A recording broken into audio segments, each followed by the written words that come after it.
Hello friends. तो आज के इस लेक्चर में हम लोग क्लास 12th का चैप्टर 5 का 11th नंबर के टॉपिक के बारे में डिस्कस करने वाले हैं, जिसका नाम है some important terms used to describe magnetic property of material.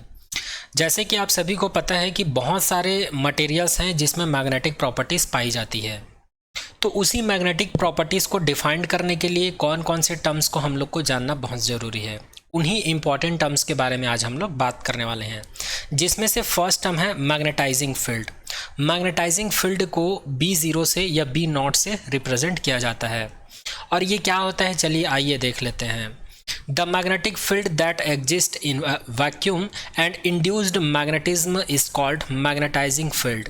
तो मैग्नेटाइजिंग फील्ड एक ऐसा फील्ड होता है जिसको हम लोग किसी भी मैग्नेटिक मटेरियल को मैग्नेटाइज करने के लिए अप्लाई करते हैं, तो उसी को मैग्नेटाइजिंग फील्ड कहा जाता है। या इसी को हम लोग ऐसे बोल सकते हैं, ऐसा मैग्नेटिक फील्ड जो कि वैक्यूम में एग्जिस्ट करता है और जो कि किसी भी मैग्नेटिक मटेरियल में मैग्नेटिज्म इंड्यूस्ड कर देता है, तो उसी फील्ड को हम लोग क्या बोलते हैं, मैग्नेटाइजिंग फील्ड कहते हैं। फॉर एग्जाम्पल, यहाँ पर एक वायर ले लिए हम लोग, या इसको हम लोग टोराइड बोल देते हैं। एक वायर लेते हैं, फिर इसको हेलिक्स शेप में हम लोग वाउंड कर देते हैं, फिर इसको ऐसे सर्कुलर शेप में वाउंड कर देते हैं, तो इसी सोलेनॉइड को ही क्या कहा जाता है, टोराइड कह देते हैं, या इसी को टोराइड सोलेनॉइड कहा जाता है। टोराइड सोलेनॉइड कहा जाता है। देन द मैग्नेटाइजिंग फील्ड, और मैग्नेटाइजिंग फील्ड को B0 से रिप्रेजेंट किया जाता है।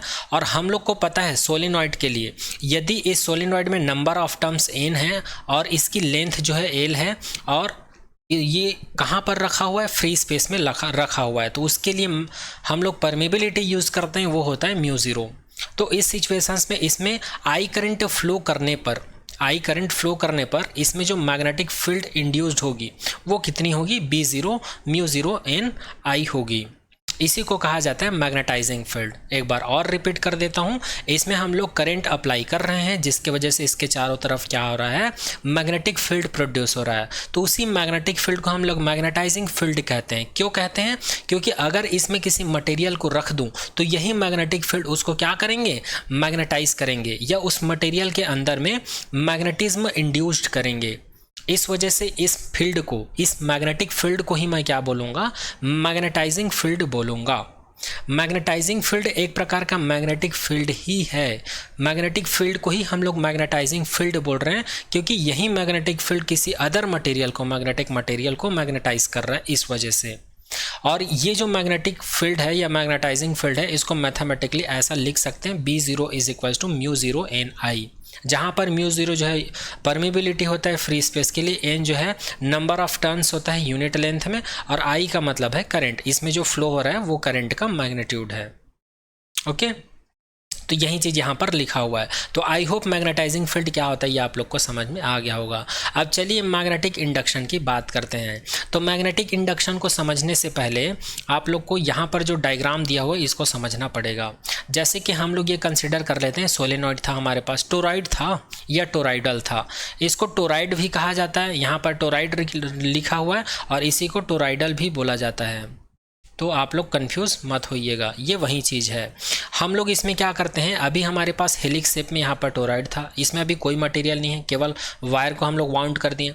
अब इसके अंदर हम लोग क्या करते हैं, मैग्नेटिक मटेरियल इंसर्ट कर देते हैं। क्या कर देते हैं, मैग्नेटिक मटेरियल। जैसे कि आप लोग देख पा रहे हैं यहाँ पर ये जो वायर देख रहे हैं ना, ये टोराइड सोलेनॉइड है, जिसमें मैग्नेटिक फील्ड का वैल्यू कितना है, B0 = μ0 NI है। अब इसके अंदर हम लोग एक मटेरियल, मैग्नेटिक मटेरियल को इंसर्ट कर दिए हैं, तो मैग्नेटिक मटेरियल के अंदर क्या होगा, मैग्नेटिज्म इंड्यूस्ड होगा। क्या होगा, मैग्नेटिज्म इंड्यूस्ड होगा, उसका वैल्यू कितना है, Bm = μ0 NIm है। कितना है, Bm = μ0 NIm है। किसके अंदर, इस टोराइड के अंदर में जो मैग्नेटिक मटेरियल रखें उसमें। और अगर इस मैग्नेटिक मटेरियल को हम लोग अंदर से देखें तो इसमें स्पिनिंग करंट प्रोड्यूस होता है।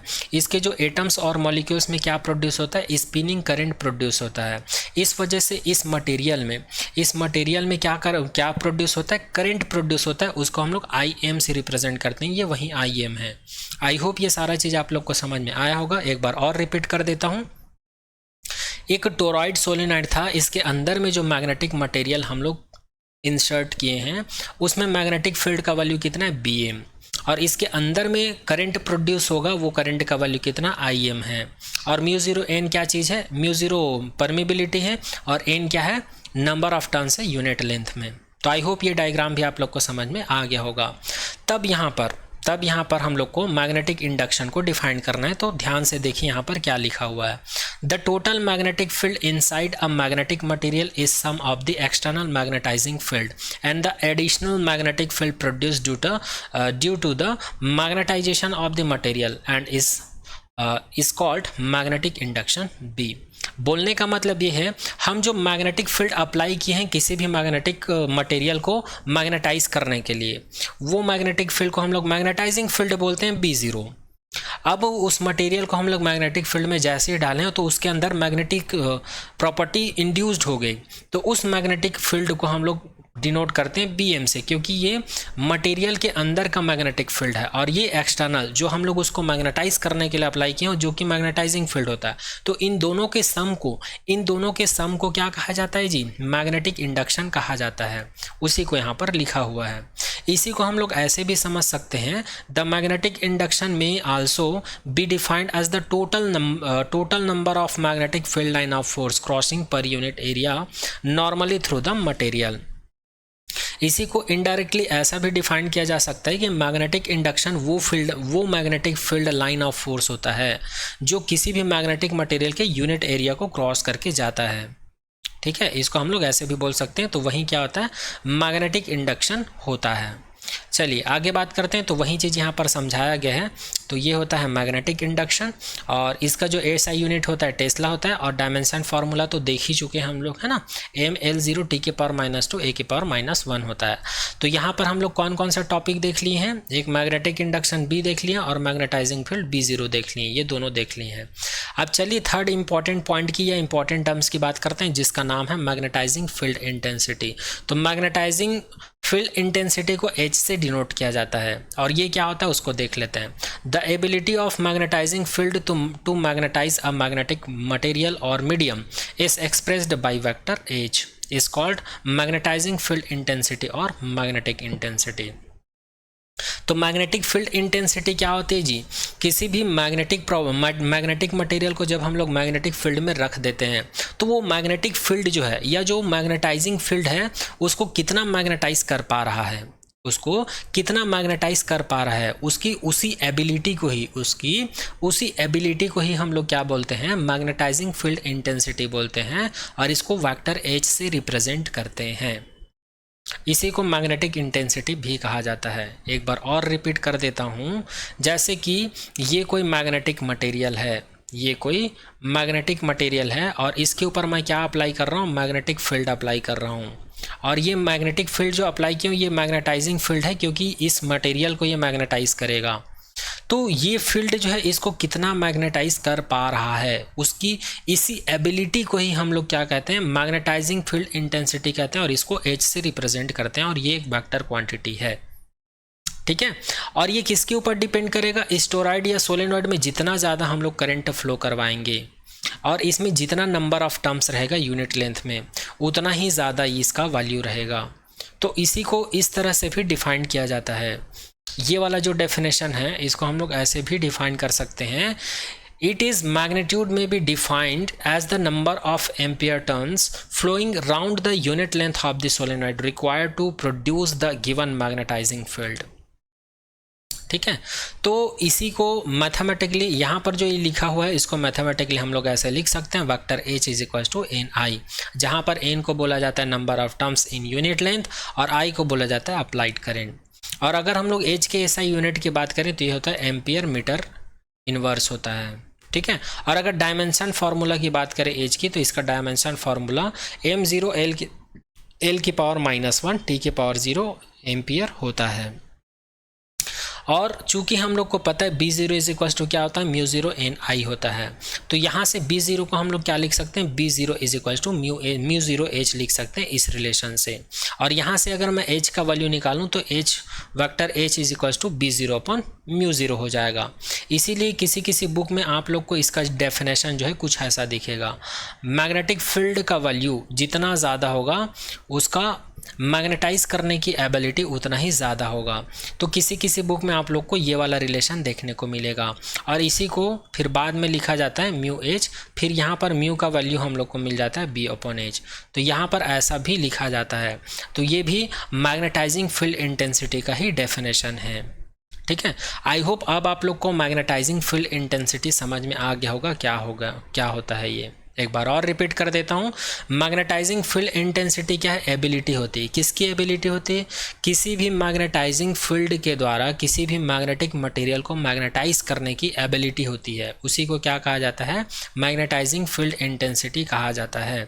और ये प्रॉपर्टी कब बढ़ती है, जब किसी टोरॉइड या सोलेनॉइड या किसी वायर में जितना ज़्यादा नंबर ऑफ टर्म्स होगा यूनिट लेंथ में और जितना ज़्यादा उसमें करंट फ्लो करवाएंगे वो मटेरियल को उतना ही ज़्यादा मैग्नेटाइज करेगा। जैसे कि ये मैग्नेटिक मटेरियल है ना, इसको ये मैग्नेटाइज कब करेगा, करंट का वैल्यू जितना ज़्यादा होगा और यूनिट लेंथ में जितना ज़्यादा नंबर ऑफ टर्म्स होगा इस मटेरियल को ये उतना ही ज़्यादा मैग्नेटाइज करेगा। उसी को यहाँ पर वेक्टर एच कहा गया है। और यहाँ पर ये रिलेशन निकल के आता है। तो इस रिलेशन से हम लोग ऐसा बोल सकते हैं कि इसमें करंट फ्लो करवाने से मैग्नेटिक फील्ड का या मैग्नेटाइजिंग फील्ड का मैग्नेटिज्म जितना ज़्यादा होगा एच का वैल्यू उतना ही ज़्यादा होगा, ऐसा बोल सकते हैं यहाँ से। चलिए, तो आई होप ये पॉइंट भी आप लोग को समझ में आया होगा।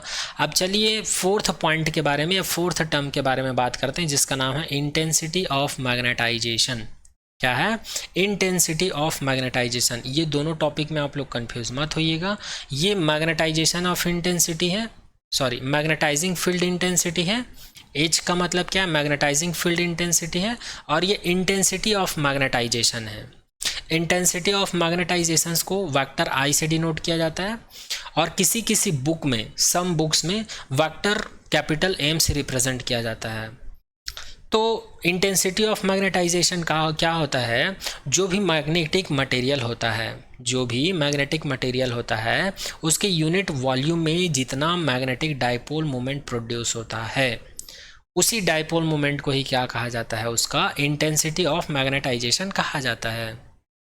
ठीक है, तो यहाँ पर vector I is equals to vector M upon V है। इसी को किसी किसी बुक में ऐसा लिखा रहता है, vector capital M is equals to vector small M upon V. और यही चीज़ यहाँ पर लिखा हुआ है, the magnetic moment developed per unit volume of a material when placed in magnetizing field is called intensity of magnetization. या इसी को सिंपल लैंग्वेज में बोला जाता है मैग्नेटाइजेशन। ठीक है, और अगर हम लोग इंटेंसिटी ऑफ मैग्नेटाइजेशन के एसआई यूनिट की बात करें तो ये कितना होता है, मैग्नेटिक मोमेंट का होता है, डाइपोल मोमेंट का यूनिट होता है एम्पियर मीटर स्क्वायर और वॉल्यूम का होता है मीटर का क्यूब। तो मीटर स्क्वायर कट जाएगा, यहाँ पर एक एम बच जाएगा, तो इसको एम्पियर मीटर इनवर्स लिख सकते हैं। और अगर हम लोग डायमेंशन फार्मूला की बात करें तो इसका डायमेंशन फार्मूला हो जाएगा m0 l की पावर -1 t के पावर में 0 और एम्पियर। तो ये हो जाएगा इंटेंसिटी ऑफ मैग्नेटाइजेशन का डायमेंशन फार्मूला। अच्छा हाँ, एक चीज़ और, यदि हम लोग यहाँ पर कंसिडर कर ले आई एम क्या है, surface, I is the surface magnetization current setup in the solenoid of cross section area A. हम लोग कंसिडर कर लेते हैं हमारे पास एक सोलेनॉइड है जिसका क्रॉस सेक्शन एरिया कितना a है and having n terms per unit length, और यूनिट लेंथ में कितना नंबर ऑफ टर्म्स है, n टर्म्स है। Then magnetic moment developed per unit of this solenoid is NLMA। तब यूनिट लेंथ में जो सोलेनॉइड में मैग्नेटिक मोमेंट प्रोड्यूस होगा वो कितना होगा, NLMA होगा, सॉरी ये NIMA होगा। ये कितना है, NIMA है। Therefore magnetic moment developed per unit volume और magnetisation I is given by. तो इस प्रकार से इंटेंसिटी ऑफ मैग्नेटाइजेशन को हम लोग क्या लिख सकते हैं, vector I is equal to vector capital M upon V। अब कैपिटल M को हम लोग क्या लिख सकते हैं, यहाँ पर NIMA निकाले हैं, और V का मतलब होता है एरिया इंटू लेंथ, है ना। और यूनिट लेंथ के लिए L इज इक्वल्स टू 1 हो जाएगा, तो उस सिचुएशंस में इसको लिख सकते हैं NIMA अपॉन A। तो यहाँ पर A और ये कैंसिल आउट हो जाएगा, तो फाइनली हम लोग को इंटेंसिटी ऑफ मैग्नेटाइजेशन कितना मिलेगा, vector I is equals to NIM मिलेगा। ठीक है, I hope intensity of magnetization आप लोग को समझ में आया होगा। एक बार और रिपीट कर देता हूँ, किसी भी मैग्नेटिक मटेरियल के उस मैग्नेटिक मटेरियल को मैग्नेटाइजिंग फील्ड में रखने पर उसके यूनिट वॉल्यूम में, यूनिट वॉल्यूम बोलने का मतलब V is equals to 1 metre cube या फिर 1 सेंटीमीटर क्यूब वाले एरिया में जितना मैग्नेटिक डायपोल मोमेंट प्रोड्यूस होगा वहीं उसका क्या होगा, इंटेंसिटी ऑफ मैग्नेटाइजेशन होगा। अब यहाँ पर मैं जो बताया हूँ, यहाँ पर जब मैं बताया हूँ तो हम लोग कंसीडर कर लेते हैं जिस मैग्नेटिक मटेरियल को हम लोग मैग्नेटिक फील्ड में रखे हैं उसमें करंट कितना प्रोड्यूस हो रहा है, IM प्रोड्यूस हो रहा है। और यदि उस सोलेनॉइड का क्रॉस सेक्शन एरिया A है और उसमें number of turns unit length में स्मॉल n है, तब उसका मैग्नेटिक डायपोल मोमेंट क्या है, NIMA लिखा जाता है। तो कैपिटल M वेक्टर के जगह पर NIMA रख दिए हैं, ठीक है। तो फाइनली हम लोग को इंटेंसिटी ऑफ मैग्नेटाइजेशन का वैल्यू कितना मिल गया, vector I is equal to NIM मिल गया। अब चूंकि हम लोग को पता है मैग्नेटिक डायपोल मोमेंट का फॉर्मूला होता है vector M is equal to small m cross 2 vector L, ये होता है।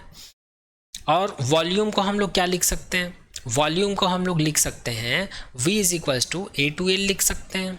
अच्छा, इसको हम लोग ऐसा क्यों लिख सकते हैं, तो हम लोग यहाँ पर कंसिडर कर लेते हैं A का मतलब एरिया और 2L का मतलब लेंथ, है ना। एरिया का मतलब लेंथ इंटू ब्रेड्थ, ठीक है।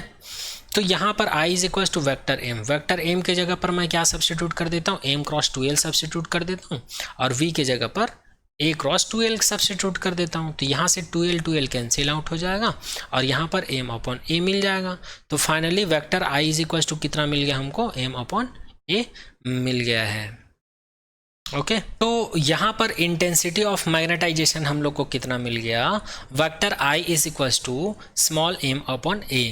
अच्छा, यहाँ पर V is equals to A cross 2L क्या चीज़ है, यहाँ पर जो मैग्नेटिक मटेरियल लिए हैं ये उसका क्रॉस सेक्शन एरिया है और ये उसका इफेक्टिव लेंथ है और ये क्या है, उसका वॉल्यूम है।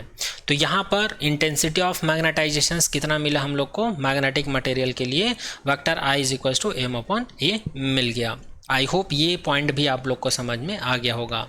अब हम लोग आगे निकालते हैं रिलेशन, किसके किसके बीच का relation, vector B, vector H और वेक्टर I के बीच। वेक्टर B यहाँ पर क्या चीज़ है, मैग्नेटिक इंडक्शन बोल सकते हो। H को यहाँ पर क्या बोला जाता है, मैग्नेटाइजिंग फील्ड इंटेंसिटी बोल सकते हो। I को यहाँ पर क्या बोला जाता है, इंटेंसिटी ऑफ मैग्नेटाइजेशन बोला जाता है। तो चूँकि हम लोग को B का वैल्यू पता है, B0 प्लस BM होता है, तो यहाँ पर B0 का वैल्यू हम लोग को पता है μ0 NI होता है और BM का वैल्यू भी हम लोग को पता है μ0 NIM होता है। तो यहाँ पर μ0 को अगर मैं कॉमन निकाल लूँ तो अंदर में क्या बचेगा, मेरे पास H प्लस I बच जाएगा। तो इसी को कहा जाता है BHI के बीच का रिलेशन। चलिए आगे बात करते हैं। आगे बात करते हैं मैग्नेटिक परमेबिलिटी की। इसके बारे में तो ऑलरेडी देख चुके हैं हम लोग। तो मैग्नेटिक परमेबिलिटी क्या होता है, mu is equals to B upon H होता है। जैसे कि कुछ देर पहले मैं बताया था, ये बी जो है एच के प्रपोजनल होता है, तो प्रपोजनलिटी कांस्टेंट को म्यू लिखते हैं, है ना। और रिलेटिव परमेबिलिटी के बारे में भी बात कर चुके हैं, जिसको म्यू आर से रिप्रेजेंट करते हैं ना। तो mu R is equal to mu upon mu zero होता है। इसके बारे में भी बात कर चुके हैं ऑलरेडी। नेक्स्ट बात करते हैं मैग्नेटिक ससेप्टिबिलिटी के बारे में। ससेप्टिबिलिटी को काई एम से डिनोट करते हैं और काई एम का मतलब क्या होता है, मैग्नेटिक ससेप्टिबिलिटी, या हिंदी में इसी को कहा जाता है चुंबकीय प्रवृत्ति।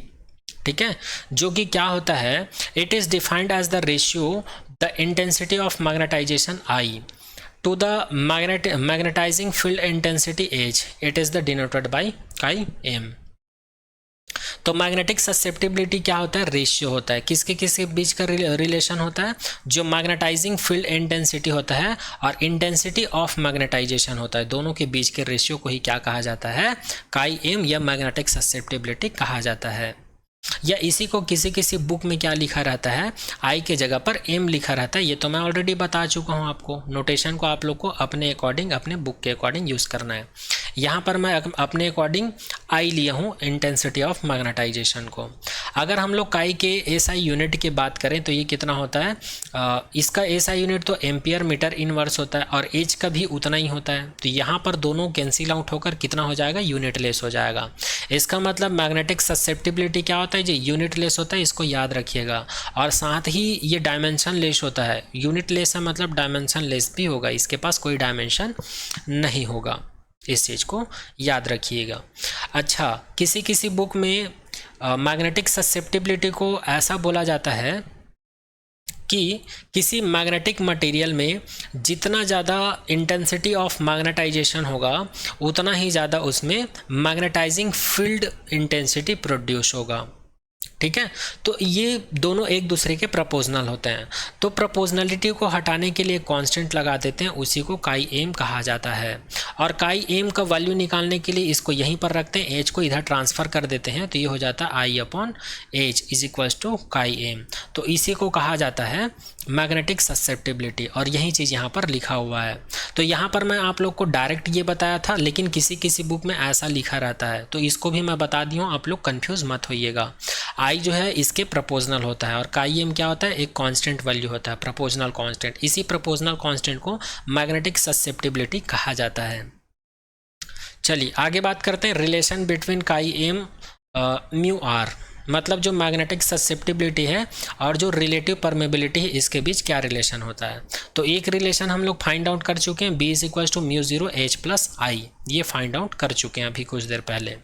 अब चूंकि हम लोग को पता है म्यू इज इक्वल्स टू क्या होता है, बी अपॉन एच होता है, तो यहाँ से बी को मैं लिख सकता हूँ म्यू एच। तो यहाँ पर बी के जगह पर मैं क्या लिख दूंगा, म्यू एच लिखूंगा, और म्यू जीरो वैसे ही रहेगा, एच प्लस आई वैसे ही रहेगा। अब यहाँ पर क्या करते हैं, ये म्यू जीरो को मैं इधर ट्रांसफ़र कर देता हूँ, तो क्या हो जाएगा mu upon mu zero, H तो वैसे ही रहेगा।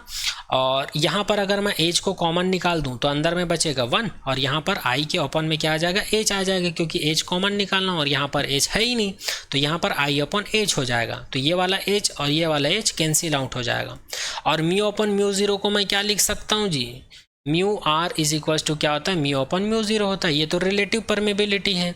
तो म्यू अपन म्यू जीरो को क्या लिख देता हूँ मैं, म्यू आर लिख लेता हूँ। और राइट हैंड साइड में क्या मिला है, 1 प्लस आई अपॉन एच मिला है।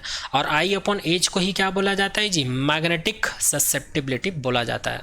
तो इस प्रकार से हमको काई एम और म्यू आर के बीच का रिलेशन क्या मिल गया, mu R is equals to 1 plus chi M मिल गया। इसी को कहा जाता है काई एम और म्यू आर के बीच का रिलेशन।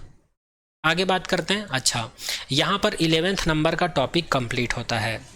जो भी मटेरियल होते हैं उसके मैग्नेटिक प्रॉपर्टीज़ के बारे में जानने से पहले अभी ये जो 7 पॉइंट के ऊपर हम लोग चर्चा किए हैं इनके बारे में आपको नॉलेज होना चाहिए, तभी आगे का टॉपिक आप लोग को समझ में आएगा, नहीं तो कम समझ में आएगा। ठीक है, तो आई होप ये सारा पॉइंट आप लोग को समझ में आया होगा। ये 11th नंबर का टॉपिक जो यहाँ पर कंप्लीट होता है। अब चलिए इस चैप्टर के नेक्स्ट टॉपिक के बारे में बात करते हैं, जो कि 12th नंबर का टॉपिक है, जिसका नाम है क्लासिफिकेशन ऑफ मैग्नेटिक मटेरियल। इस वर्ल्ड में जितने भी मैटर हैं, चाहे वो सॉलिड हो, लिक्विड हो, गैस हो, सभी को मैग्नेटिक प्रॉपर्टीज़ के बेस पर 5 टाइप से कैटेगराइज किया गया है। उन 5 टाइप्स में से केवल 3 टाइप का मैग्नेटिक सब्सटेंस जो है या क्लासिफिकेशन ऑफ मैग्नेटिक मटेरियल जो है आप लोग के सिलेबस में दिया हुआ है, जिसमें से फर्स्ट होता है पैरामैग्नेटिक सब्सटेंस, थर्ड होता है डायमैग्नेटिक सब्सटेंस, और सेकंड होता है डायमैग्नेटिक, थर्ड होता है फेरोमैग्नेटिक, और फोर्थ होता है एंटी फेरोमैग्नेटिक, और फिफ्थ होता है एंटी फेरीमैग्नेटिक। लेकिन वो दो जो मटेरियल है वो आप लोग के सिलेबस में नहीं है।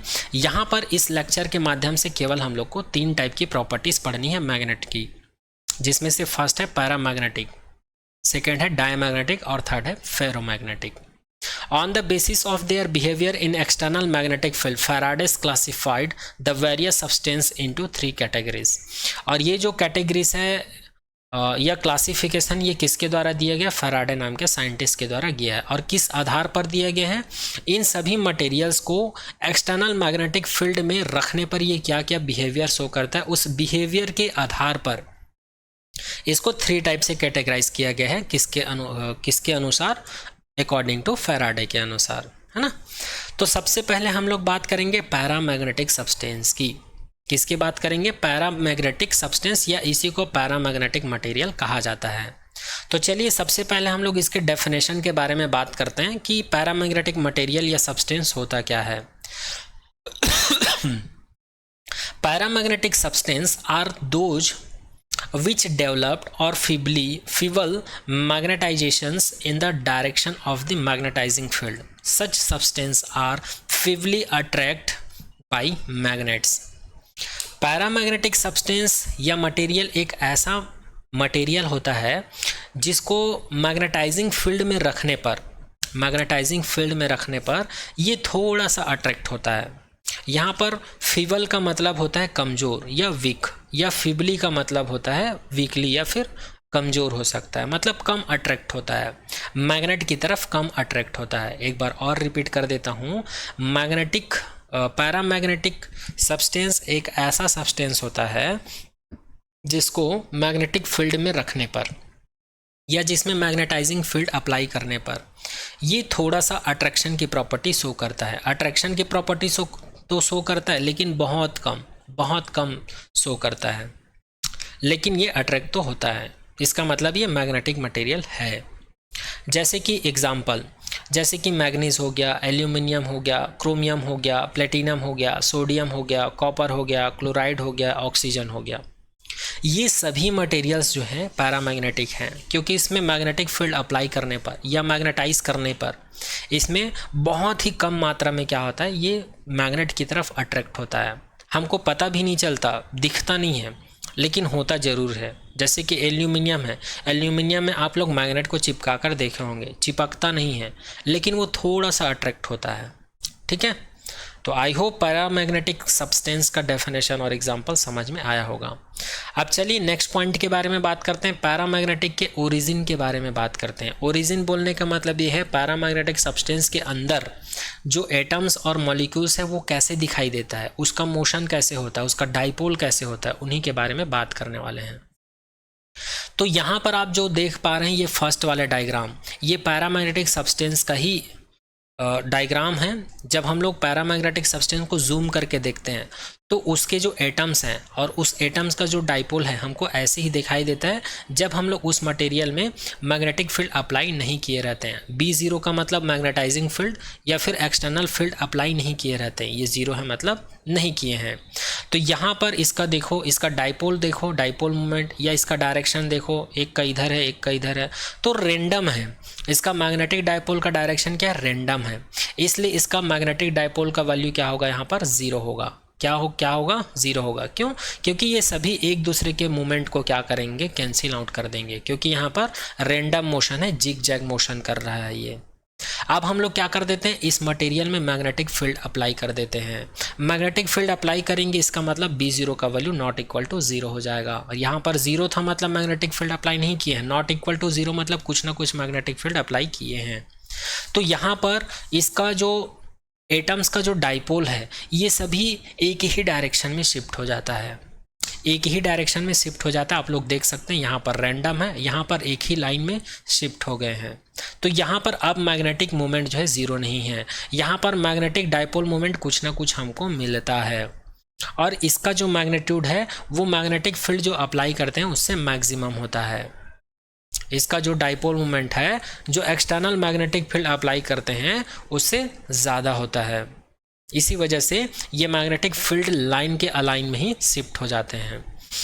तो यहाँ पर ये जो फिगर ए है और ये फिगर बी है, तो फिगर ए क्या बोला गया हमको, randomly distributed atomic dipole in paramagnetic material in the absence of magnetic field, जो कि मैं पहले बता चुका हूँ।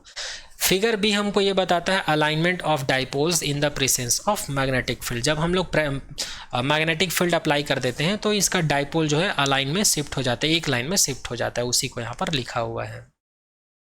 अच्छा, कुछ और पॉइंट यहाँ पर लिखा हुआ है, इसको रेट कर देता हूँ। At very high magnetic field और at very low temperature the magnetisation approach its maximum value when the all atomic dipole moments get align, this is called saturation magnetisation value IS। तो यहाँ पर saturation magnetisation क्या होता है इसको बताया गया, और सैचुरेशन मैग्नेटाइजेशन को IS से डिनोट किया जाता है, याद रखिएगा। तो सैचुरेशन मैग्नेटाइजेशन का केस क्या होता है, जब भी हम लोग पैरामैग्नेटिक मटेरियल में very high magnetic field apply करते हैं, कब, इसके टेम्परेचर को बहुत ज़्यादा कम करके, इसके टेम्परेचर को बहुत ज़्यादा कम करके, तब इसमें जो मैग्नेटाइजेशन का जो प्रोसेस है या इस मटेरियल को जो मैग्नेटाइजेशन है वो क्या हो जाता है, मैक्सिमम हो जाता है। और मैक्सिमम होता है इसीलिए इसके एटम्स का जो डाइपोल है एक लाइन में शिफ्ट हो जाता है।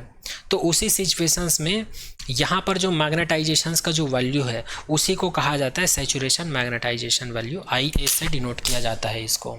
ओके, तो आई होप ये सारा पॉइंट भी आप लोग को समझ में आ गया होगा। अब चलिए हम लोग आगे बात करते हैं क्यूरीज लॉ की।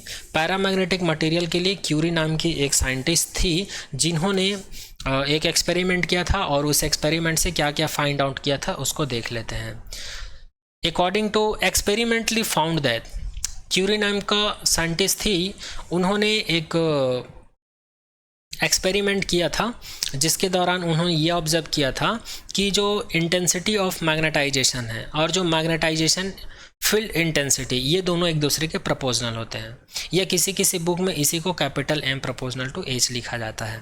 दूसरा चीज़ इन्होंने ऑब्जर्व किया था कि जो भी मैग्नेटिक मटेरियल है, खासकर पैरामैग्नेटिक मटेरियल की बात कर रहे हैं ना हम लोग अभी, तो जो पैरामैग्नेटिक मटेरियल है इसका टेम्परेचर को जितना ज़्यादा कम करते जाते हैं उसका मैग्नेटाइजेशन फील्ड इंटेंसिटी उसका इंटेंसिटी ऑफ मैग्नेटाइजेशंस का वैल्यू उतना ही ज़्यादा बढ़ते जाता है।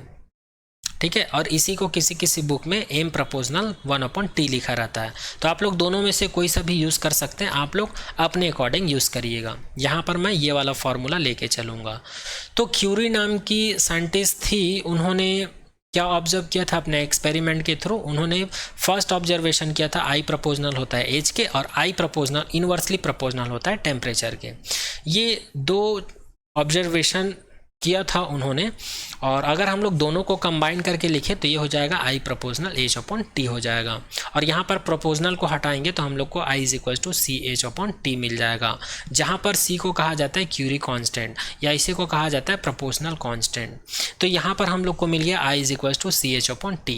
अगर H को मैं इधर ट्रांसफ़र कर दूंगा तो ये हो जाएगा I/H = C/T, और I/H को हम लोग क्या लिख सकते हैं, काई M, जिसको मैग्नेटिक ससेप्टिबिलिटी कहा जाता है। तो काई M = कितना मिल गया, I/H मिल गया। तो अगर इस वैल्यू को मैं यहाँ पर सब्स्टिट्यूट करूँ तो मुझे काई M = C/T मिल जाएगा, और इसी रिलेशंस को क्या कहा जाता है, it is called curies law for paramagnetic material. तो ये रिलेशन याद रखिएगा, ये रिलेशन बहुत इंपॉर्टेंट है। इस रिलेशन को क्या कहा जाता है, क्यूरीज लॉ कहा जाता है पैरामैग्नेटिक मटेरियल के लिए। क्या कहा जाता है, क्यूरीज लॉ कहा जाता है पैरामैग्नेटिक मटेरियल के लिए, काई M = C/T, जहाँ पर C को कहा जाता है क्यूरी कांस्टेंट, ठीक है, और T तो पैरामैग्नेटिक मटेरियल का टेम्परेचर है, और काई M क्या है, पैरामैग्नेटिक मटेरियल के लिए मैग्नेटिक ससेप्टिबिलिटी है। अच्छा, एक पॉइंट यहाँ पर लिखा हूँ जिसको याद रखिएगा, this is not valid for beyond the saturation value IS। और ये जो क्यूरीज लॉ है ये वैलिड नहीं है, किसके लिए, सैचुरेशन IS के लिए, मतलब मैग्नेटाइजेशन सैचुरेशन वैल्यू के लिए ये वैलिड नहीं है। और ये सैचुरेशन रीज़न क्या है उसको मैं आगे बताता हूँ आप लोग को। हम लोग कंसिडर कर लेते हैं ये X एक्सिस है और ये Y एक्सिस है। Y एक्सिस में हम लोगों ने रखा इंटेंसिटी ऑफ मैग्नेटाइजेशंस, और X एक्सिस में हम लोगों ने रखा टेम्परेचर या फिर मैग्नेटाइजिंग फील्ड इंटेंसिटी को। तब क्यूरी ने ये ऑब्जर्व किया था, जैसे जैसे टेम्परेचर बढ़ता है या मैग्नेटाइजेशन फील्ड इंटेंसिटी को बढ़ाते हैं, वैसी वैसी इंटेंसिटी ऑफ मैग्नेटाइजेशंस भी बढ़ने लगता है। लेकिन एक पॉइंट ऐसा आता है जहाँ पर हमको क्या मिलने लगता है, ये जो मैग्नेटाइजेशन इंटेंसिटी ऑफ मैग्नेटाइजेशन जो है कांस्टेंट हो जाता है। क्या हो जाता है, कांस्टेंट हो जाता है, या मैक्सिमम हो जाता है बोल सकते हैं। क्या हो जाता है, मैक्सिमम हो जाता है। यहाँ पर फिर हम लोग को जो इंटेंसिटी ऑफ मैग्नेटाइजेशन है वो कांस्टेंट मिलने लगता है। देखो यहाँ से कांस्टेंट हो गया ना, यहाँ से कांस्टेंट हो गया।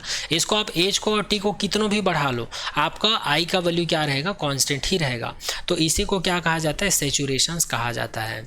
इसी को क्या कहा जाता है, सैचुरेशंस। तो यहाँ पर क्यूरी लॉ कहाँ से कहाँ तक है, पॉइंट O से लेकर पॉइंट B तक, यहाँ पर हम लोग का क्यूरी लॉ एप्लीकेबल होता है, बट सैचुरेशन रीजन के लिए एप्लीकेबल नहीं होता है। उसी चीज़ को यहाँ पर नोट करके लिखा गया है कि सैचुरेशन वैल्यू के लिए ये क्यूरीज लॉ जो है एप्लीकेबल नहीं होता है। आई होप अब आप लोग को समझ में आया होगा। यहाँ पर मैं और करके लिखा हूँ, इसमें कन्फ्यूज़ मत होइएगा।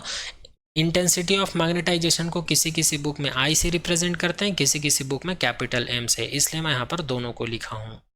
और यहाँ पर भी लिखा हूँ MSIS। IS का मतलब होता है यहाँ पर इंटेंसिटी ऑफ मैग्नेटाइजेशन का सैचुरेशन वैल्यू या मैक्सिमम वैल्यू बोल सकते हो इसी को। जब हम लोग मैग्नेटाइजेशन फील्ड इंटेंसिटी एच या फिर टेम्परेचर के वैल्यू को इंक्रीज करते हैं या मैक्सिमम करते हैं तो। और यहाँ पर लिखा भी हूँ, वेक्टर आई या वेक्टर एम को क्या कहा जाता है, इंटेंसिटी ऑफ मैग्नेटाइजेशन, और एच को कहा जाता है मैग्नेटाइजिंग फील्ड इंटेंसिटी, और टी को कहा जाता है टेम्परेचर। तो आई होप ये सारा पॉइंट आप सभी को समझ में आ गया होगा। अब चलिए आगे बढ़ते हैं। आगे हम लोग बात करते हैं पैरामैग्नेटिक के प्रॉपर्टीज़ की, कि पैरामैग्नेटिक सब्सटेंस के पास क्या क्या प्रॉपर्टीज़ होती है। तो फर्स्ट पॉइंट में यहाँ पर लिखा हुआ है, जब भी हम लोग पैरामैग्नेटिक सब्सटेंस को मैग्नेटिक फील्ड में रखते हैं तो इसमें मैग्नेटाइजेशन प्रोड्यूस हो जाता है, जिसका डायरेक्शन क्या होता है, जो मैग्नेटिक फील्ड अप्लाई किए रहते हैं उसी डायरेक्शन में होता है। जैसे कि हम लोग इधर नॉर्थ पोल कंसिडर कर लेते हैं और इधर साउथ पोल, तो इस फील्ड का डायरेक्शन क्या होगा, नॉर्थ से साउथ होगा। और हम लोग देखे हैं जब मैग्नेटिक फील्ड अप्लाई करते थे तो पैरामैग्नेटिक मटेरियल का जो एटम्स का जो डाइपोल है इसी डायरेक्शन में ऐसे अलाइन शिफ्ट हो जा रहा था, है ना। तो इसी को यहाँ पर बोला गया है कि जब भी पैरामैग्नेटिक सब्सटेंस के ऊपर एक्सटर्नल मैग्नेटिक फील्ड या मैग्नेटाइजिंग फील्ड अप्लाई करते हैं तो उसमें बहुत ही कम मैग्नेटाइजेशन फील्ड प्रोड्यूस होता है, और वो उसका डायरेक्शंस क्या होता है, मैग्नेटिक फील्ड के डायरेक्शन में ही होता है, इसीलिए एकदम हल्का सा अट्रैक्ट होता है पैरामैग्नेटिक सब्सटेंस को मैग्नेटिक फील्ड में रखने पर। नेक्स्ट प्रॉपर्टीज़ की बात करते हैं। जैसे कि हमारे पास ये एक स्ट्रॉन्ग मैग्नेटिक फील्ड है एन और एस, तो जब हम लोग इसके फील्ड में पैरामैग्नेटिक मटेरियल को रख देते हैं, जैसे कि यहाँ पर ये देख पा रहे हैं ये पैरामैग्नेटिक मटेरियल है ना, पैरामैग्नेटिक मटेरियल है। तो इस मटेरियल को जैसे ही हम लोग इस फील्ड में रखते हैं तो इसमें क्या होता है, मैग्नेटाइजेशन प्रोड्यूस होता है, लेकिन वो बहुत ही कम, वीकली या फीबल मैग्नेटाइजेशन प्रोड्यूस होता है। और इसमें जो मैग्नेटाइजेशन प्रोड्यूस होता है वो फील्ड के डायरेक्शन में ही होता है। इस वजह से ये जो फील्ड लाइन देख पा रहे हैं ना, ये इसको अपनी तरफ हल्का सा अट्रैक्ट कर रहा है। अगर ये पूरी तरह से अपनी ओर इसको अट्रैक्ट करता तो ये पूरी अंदर तक चला जाता, ये पूरा अंदर तक चला जाता, लेकिन ये इसको हल्का सा अट्रैक्ट कर रहा है, इसलिए हल्का बेंड दिखाई दे रहा होगा। और यही चीज़ यहाँ पर लिखा हुआ है, slightly concentrated line of force in paramagnetic rod. ये जो पैरामैग्नेटिक रॉड है इसकी तरफ हल्का सा बेंड हो जा रहा है या कॉन्सेंट्रेट हो रहा है, कौन, मैग्नेटिक फील्ड लाइन। कब, जब मैग्नेटिक मटेरियल को हम लोग मैग्नेटिक फील्ड में रखते हैं। कौन से मटेरियल को, पैरामैग्नेटिक मटेरियल को रखते हैं तो। और यही चीज़ यहाँ पर लिखा हुआ है। थर्ड प्रॉपर्टीज़ की बात करते हैं। थर्ड प्रॉपर्टी में हम लोग क्या करते हैं, जो पैरामैग्नेटिक सब्सटेंस है, पैरामैग्नेटिक सब्सटेंस है, जैसे कि आप लोग देख पा रहे हैं ये पैरामैग्नेटिक एक लिक्विड है। तो जब हम लोग इसको मैग्नेटिक फील्ड में रखते हैं, जैसे कि नॉर्थ पोल है या साउथ पोल है, तो यहाँ पर रखते हैं, तो ये जो है स्ट्रॉन्ग मैग्नेटिक पोल की तरफ, वीक से स्ट्रॉन्ग मैग्नेटिक फील्ड की तरफ शिफ्ट होने लगता है। जैसे कि नॉर्थ पोल है, साउथ पोल है, तो यहाँ पर मैग्नेटिक फील्ड स्ट्रांग होगा, यहाँ पर मैग्नेटिक फील्ड स्ट्रांग होगा, और सेंटर में क्या होगा, वीक होगा। तो यहाँ पर बोला जा रहा है कि ये सब्सटेंस जो है वीक मैग्नेटिक फील्ड से स्ट्रांग पार्ट की ओर शिफ्ट होने लगेगा। मतलब ये जो है इसका आधा हिस्सा इधर शिफ्ट होने लगेगा, आधा हिस्सा इधर शिफ्ट होने लगेगा। तो ये वाला जो डायग्राम है आप लोग को कुछ ऐसा दिखने लगेगा। देखो ये इधर की तरफ शिफ्ट हो रहा है, ये इधर की तरफ शिफ्ट हो रहा है। क्यों? क्योंकि नॉर्थ और साउथ पोल के पास मैग्नेटिक फील्ड क्या होता है, स्ट्रॉन्ग होता है। और इसी चीज़ को यहाँ पर लिखा हुआ है, effect of magnetic field on paramagnetic liquid when pole are quite close to each other, poles are further part. तो आई होप ये पॉइंट भी आप लोग को समझ में आया होगा। इस पॉइंट में हम लोग को ये जानने को मिला कि किसी भी लिक्विड पैरामैग्नेटिक सब्सटेंस को जब मैग्नेटिक फील्ड में रखते हैं तो वो जो है वीक मैग्नेटिक फील्ड से स्ट्रांग मैग्नेटिक फील्ड की तरफ शिफ्ट होने की कोशिश करता है। ठीक है, चलिए आगे बात करते हैं। When a rod of paramagnetic. अच्छा, तुम लोग को यहाँ पर एक चीज़ कन्फ्यूज़न हो रहा होगा कि ये जो मैग्नेटिक मटेरियल है यहाँ पर साउथ लिखा हुआ है, यहाँ पर नॉर्थ पोल लिखा हुआ है। तो यहाँ पर इसको जानबूझ के लिखा हुआ है क्योंकि पैरामैग्नेटिक मटेरियल को मैग्नेटिक फील्ड में रखने पर ये अट्रैक्शन की प्रॉपर्टी शो करता है। तो ये अट्रैक्शन की प्रॉपर्टी शो करता है, इसका मतलब ये नॉर्थ है तो ये साउथ होगा, ये साउथ है तो ये नॉर्थ होगा, तभी तो यहाँ पर अट्रैक्शन की प्रॉपर्टी शो करेगा ना। लेकिन ये अट्रैक्शन की प्रॉपर्टी का मैग्नीट्यूड बहुत ही कम है, वीक है, इसीलिए यहाँ पर फीबल वर्ड का यूज़ किया गया है। आप लोग कंफ्यूज मत होइएगा, ये मैग्नेटिक मटेरियल है, इसमें साउथ पोल है, ये नॉर्थ पोल है, तभी तो ये वीकली अट्रैक्ट होता है मैग्नेटिक फील्ड की तरफ। चलिए आगे बात करते हैं फोर्थ नंबर के प्रॉपर्टीज़ की। जब भी हम लोग किसी पैरामैग्नेटिक मटेरियल को फ्रीली छोड़ देते हैं मैग्नेटिक फील्ड में रखकर, तो ये क्या हो जाता है, अपने आप मैग्नेटिक फील्ड के पैरेलल शिफ्ट हो जाता है। जैसे कि ये पैरामैग्नेटिक मटेरियल है, ये मैग्नेटिक फील्ड है, तो इसको हम लोग ऐसे छोड़े चाहे ऐसे छोड़े फ्री करके, ये अपने आप ऐसे ही शिफ्ट हो जाएगा बार बार। तो ये भी एक पैरामैग्नेटिक मटेरियल की प्रॉपर्टीज़ है।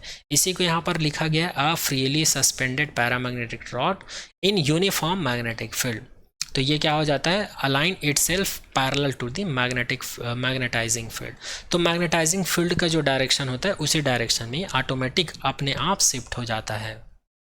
चलिए नेक्स्ट प्रॉपर्टीज़ की बात करते हैं।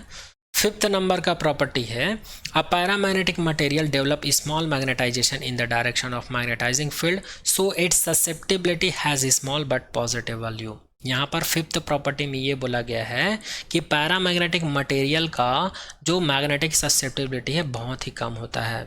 इसका वैल्यू लगभग 1.8 क्रॉस 10 के पावर -6 होता है, और ये तो यूनिट लेस होता है, यहाँ पर कुछ नहीं लिखा हुआ है। और चूँकि मैं बताया था कि मैग्नेटिक ससेप्टिबिलिटी क्या होता है, एक प्रोपोर्शनल कांस्टेंट होता है, किसके लिए, आई के लिए और एज के बीच का। तो यहाँ पर ये कांस्टेंट वैल्यू है, और ये जो वैल्यू लिखा है ना, ये किसका है, एल्यूमिनियम का है। किसका है, एल्यूमिनियम का मैग्नेटिक ससेप्टिबिलिटी है काई एम इज इक्वल्स टू 1.8 10 के पावर -6। तो इसी को यहाँ पर बोला गया है कि पैरामैग्नेटिक सब्सटेंस के लिए जो मैग्नेटिक ससेप्टिबिलिटी का वैल्यू है वो बहुत ही स्मॉल होता है। नेक्स्ट बात करते हैं the relative permeability. Relative permeability बोलने का मतलब है म्यू आर, यहाँ पर म्यू आर की बात हो रही है। तो म्यू आर का वैल्यू कितना होता है जी, 1 + chi M for a paramagnetic material has a value slightly greater than 1। Relative permeability का वैल्यू जो है ये ग्रेटर देन होता है 1, ये याद रखिएगा। किसके लिए, पैरामैग्नेटिक मटेरियल के लिए रिलेटिव परमेबिलिटी का वैल्यू क्या होता है, 1 से ग्रेटर देन होता है, स्लाइटली ग्रेटर देन 1। बहुत ज़्यादा बड़ा नहीं होता, थोड़ा सा बड़ा होता है। आगे अब 1 से बड़ा होने का मतलब है 1.4 1.1 हो सकता है, 1.2 1.5 1.6 ऐसा अप्रॉक्स कुछ हो सकता है ना। नेक्स्ट बात करते हैं 7th नंबर की प्रॉपर्टी की। The magnetic susceptibility of paramagnetic material varies inversely as the absolute temperature. ये तो हम लोग देख चुके हैं, पैरामैग्नेटिक सब्सटेंस के लिए हम लोग क्यूरीज लॉ देख चुके हैं। क्यूरीज लॉ ये बोलता है कि काई एम जो है C/T के इक्वल होता है, या फिर काई एम मैग्नेटिक ससेप्टिबिलिटी जो है इनवर्सली प्रोपोर्शनल होता है टेम्परेचर के। ठीक है, तो ये 7th नंबर की प्रॉपर्टीज़ है, जहाँ पर C को बोला जाता है कांस्टेंट या क्यूरी कांस्टेंट, और इस इक्वेशंस को बोला जाता है, this equation is known as Curie's law. इसको क्यूरीज लॉस के नाम से जाना जाता है।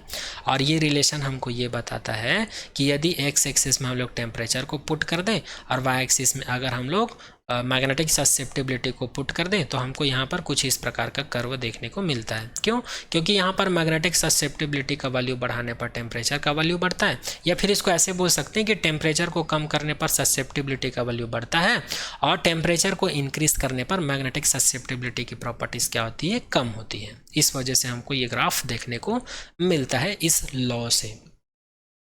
आगे बात करते हैं 8th नंबर के प्रॉपर्टीज़ की। As soon as the magnetizing field is remove a paramagnetic substance losses its magnetism. बोलने का मतलब ये है कि कोई भी पैरामैग्नेटिक मटेरियल है, जब हम लोग उसमें मैग्नेटिक फील्ड अप्लाई करते हैं तो वो मैग्नेटाइज हो जाता है, बहुत ही कम मैग्नेटाइज होता है। लेकिन जैसे ही मैग्नेटिक फील्ड को हटाते हैं तो उस बॉडी के अंदर से जो मैग्नेटिज्म की प्रॉपर्टी है वो तुरंत हट जाता है। एक बार और रिपीट कर देता हूँ, जैसे कि ये एक मैग्नेटिक मटेरियल है। कौन सा मटेरियल है, पैरामैग्नेटिक मटेरियल है। इसके ऊपर मैं जैसे ही फील्ड अप्लाई करता हूँ, ये नॉर्थ पोल है, ये साउथ पोल है, तो जैसे इसके ऊपर मैग्नेटिक फील्ड अप्लाई करूँगी ये तुरंत मैग्नेटाइज हो जाएगा। हालांकि कम मात्रा में मैग्नेटाइज होगा, वो पैरामैग्नेटिक प्रॉपर्टीज़ है ना। लेकिन जैसे ही इसको रिमूव करता हूँ, मैग्नेटिक फील्ड से हटाता हूँ, तो इसमें से मैग्नेटिक प्रॉपर्टी जो है ख़त्म हो जाती है। जबकि फेरोमैग्नेटिक आयरन में ऐसा नहीं होता है। आयरन या फेरोमैग्नेटिक मटेरियल में मैग्नेटिक फील्ड अप्लाई करने के बाद जब मैग्नेटिक फील्ड को हटाते हैं तब भी उसमें कुछ ना कुछ मैग्नेटिक प्रॉपर्टी बचा हुआ रहता है, पूरी तरह से ख़त्म नहीं होता। लेकिन पैरामैग्नेटिक सब्सटेंस में पूरी तरह से लॉस हो जाता है, पूरी तरह से मैग्नेटिज्म प्रॉपर्टी जो है लॉस हो जाता है मैग्नेटिक फील्ड से हटाने पर। नेक्स्ट बात करते हैं अगर हम लोग पैरामैग्नेटिक सब्सटेंस के स्टेट की बात करें तो ये सॉलिड, लिक्विड, गैस तीनों ही टर्म्स में पाया जाता है, या तीनों फॉर्म में पाया जाता है। और अगर हम लोग पैरामैग्नेटिक सब्सटेंस के हिस्टेरिसिस इफेक्ट की बात करें तो इसमें किसी भी प्रकार का हिस्टेरिसिस इफेक्ट नहीं पाया जाता है। यहाँ पर हिस्टेरिसिस इफेक्ट का मतलब ये है, जब हम लोग उसमें किसी मैग्नेटिक मटेरियल, पैरामैग्नेटिक मटेरियल को मैग्नेटिक फील्ड में रखते हैं तो वो मैग्नेटिक फील्ड से हटाने पर उसका जो मैग्नेटिज्म है वो पूरी तरह से ख़त्म हो जाता है। और अगर उसमें कुछ ना कुछ बच जाता, मैग्नेटिज्म की प्रॉपर्टी बच जाता मैग्नेटिक फील्ड हटाने के बाद भी, तब यहाँ पर कुछ ना कुछ हमको हिस्टेरिसिस मिलता। आई होप अब ये हिस्टेरिसिस इफेक्ट भी आप लोग को समझ में आ गया होगा। उसी को कहा जाता है हिस्टेरिसिस इफेक्ट। लेकिन यहाँ पर तो कोई मैग्नेटिज्म बचता ही नहीं है पैरामैग्नेटिक सब्सटेंस के अंदर में मैग्नेटिक फील्ड को हटाने पर, इसलिए यहाँ पर नो हिस्टेरिसिस है। अच्छा, 11वें नंबर की प्रॉपर्टी ये तो मैं बता चुका हूँ 6 नंबर में कि पैरामैग्नेटिक मटेरियल की रिलेटिव परमेबिलिटी क्या होता है, ग्रेटर देन 1 होता है। 12th नंबर की प्रॉपर्टी इसकी बात करते हैं, it has attract 1 unpaired electron like nitrogen. अच्छा, यहाँ पर ये बोला जा रहा है कि पैरामैग्नेटिक मटेरियल जो है इसमें कम से कम 1 अनपेयर इलेक्ट्रॉन होता है। क्या होता है? कम से कम 1 अनपेयर इलेक्ट्रॉन होता है। जैसे कि N2 माइनस है, N2 माइनस में कितने इलेक्ट्रॉन्स हैं? 15 इलेक्ट्रॉन है, तो इसमें 1 अनपेयर इलेक्ट्रॉन बच जाता है। बाकी 14 इलेक्ट्रॉन जो है पेयर में पाया जाता है, लेकिन एक इलेक्ट्रॉन जो है अनपेयर वाली सिचुएशन में पाया जाता है। तो ये भी पैरामैग्नेटिक सब्सटेंस की एक प्रॉपर्टीज़ है। नेक्स्ट बात करते हैं, ये 13 नंबर का प्रॉपर्टीज़ होगा, 12th हो गया है ना। Permanent magnet can not made from paramagnetism. Paramagnetic material से कभी भी परमानेंट मैग्नेट नहीं बनाया जा सकता, ये भी इसकी एक प्रॉपर्टीज़ है। 14 नंबर के प्रॉपर्टीज़ की बात करते हैं, magnetic movement is low for the paramagnetic material. ये लो है एक्चुअल में, ये लॉ हो गया है, ये लो है, लो का मतलब कम। जो मैग्नेटिक मोमेंट की जो प्रॉपर्टी पैरामैग्नेटिक मटेरियल के लिए क्या होती है? कम होती है।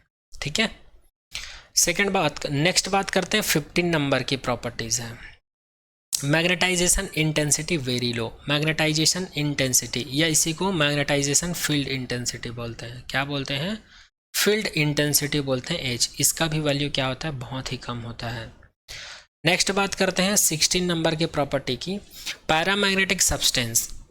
तो पैरामैग्नेटिक सब्सटेंस एक ऐसा सब्सटेंस होता है जिसमें एटलीस्ट वन क्या होता है? अनपेयर इलेक्ट्रॉन होता है।